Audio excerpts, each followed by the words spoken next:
Alright YouTube, this is a simple tutorial on how to change the oil on a Bobcat. This is a 2012 Bobcat T630. It's got a 74 horsepower Kubota pre-emissions engine. So the first thing you do, get you a 7/8" wrench and a crescent wrench. You're going to want to pull this hose out, this drain hose. That's connected directly to the oil pan. It makes it nice and easy. You pull it out, you'll see it. It goes right, and normally it goes in that hole right there. And you can, up under the bumper, take about 4 bolts out and get to it that way. I just skipped that step and pulled it out, okay? But the proper way to do it will probably be there because it's going to drain a little better. But it ain't that big of a deal. So I pull it out, drain it into there. Have you another oil pan ready, because it's going to fill that one up.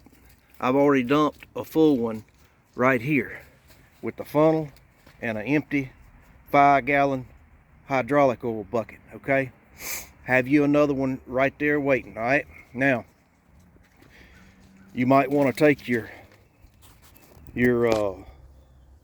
oil cap off. That'll relieve some air pressure in it. It'll help it drain. Also, you might want to pull your dipstick out. That'll help with some air, help it drain faster. All right, so take your old filter off. That's a new one, I've already put it on.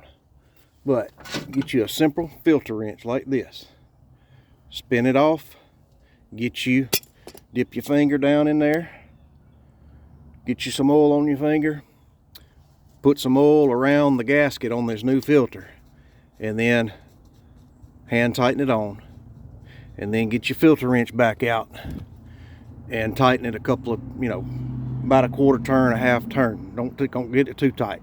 That thing will seal up real good once it starts running and getting hot and all that. You need to write your hours and the date right here. These things recommend about a 500-hour service. So you write your hours on here. That way you come back here anytime you want to and check these hours versus what's on your hour meter, and you'll know when you get to 500 you change your oil again. It takes about 3 gallons of oil.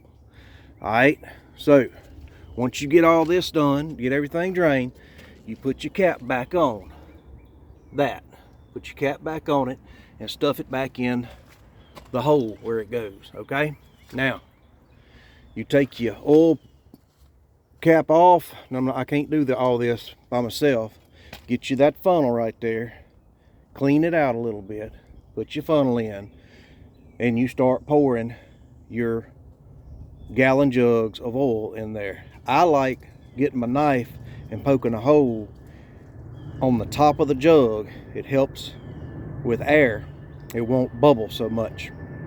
It'll help that oil get in there quick. Now it takes, I think, around 3 gallons. I'm not 100% sure, but the way to do that, after you put about 2.5 gallons or 2 gallons, whatever, start checking with your dipstick and see where it is on your dipstick. It needs to be between the 2 lines on your dipstick. All right, now when you get done and the oil looks good, you close everything back up and you're ready to go. Very, very simple. And I'm fixing to do the fuel filter here in just a minute, and we'll look at that here in just a minute.